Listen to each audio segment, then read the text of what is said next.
Hello, welcome everyone. In today's video, I'm going to show you here how you actually start to save colors on Figma. Okay, so first of all, to know the colors that it should be really saved on Figma will be about to be satisfied or understood on everything that it should be really about to do that. Okay, so first of all, what you're gonna do is about follow this video. Once you are really going on with this object and projects that is already about that on the SVG on the Figma, which is really about to be have really some kind of colors that is already very important.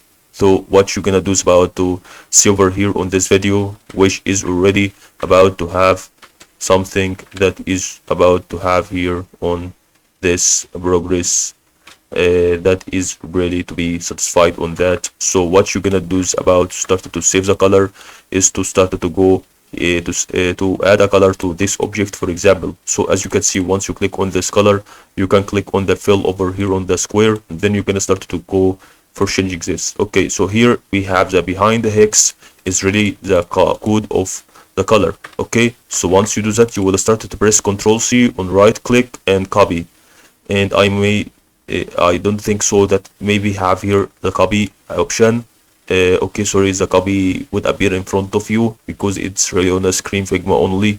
So you go take the wall code of the color and the copy, and then paste it, and then you can see the color can be saved. Also, you can actually start to have an export option. If you click here on the plus over here, okay, if you see that, you can actually start to scroll down here, see the export, click on it, and then there's gonna be absolutely actually happening on that. So that's all about here to export on it, and I hope you see this video helpful, and thank you for watching.